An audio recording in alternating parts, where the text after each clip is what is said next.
Hi everyone, this is exercise 8-11. I've got it pulled up in the book right here and then the answer that we're going to be doing right here. Alright, it says these transactions took place for the Bramson Company, and then what we're supposed to do is record the transactions in the journal, and it just lets us know that the company does not make entries to accrue interest except at December 31st. So here we have May 1st of 2016.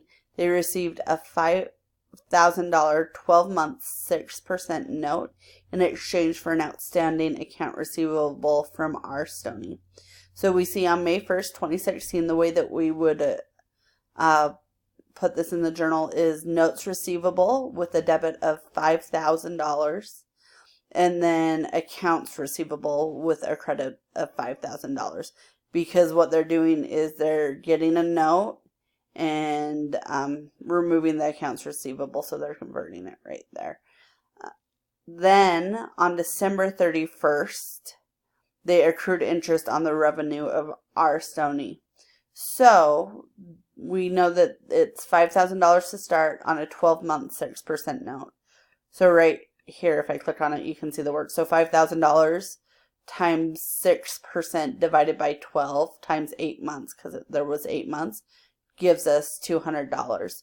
So we get interest receivable of $200, and then that's debited, and then the credit is interest revenue of $200.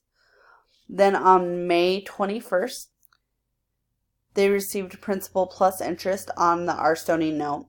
So the way that that's going to show is you go ahead and you put cash because they got paid, the $5,000 plus the $300, which they're going to get from interest, and then you're going to credit notes receivable by $5,000, interest receivable by $200, which that's what we saw up here, and then the remaining interest that they've earned since, which is interest revenue, and that totals $100. And we just find that $100 the same way we found the interest revenue. So it's just going to be the 6% times 5,000 times the 4 months that were remaining after the interest revenue that we calculated right here.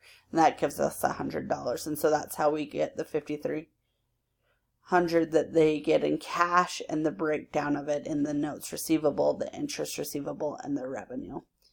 If you have any questions, let me know. I hope it helps. Bye.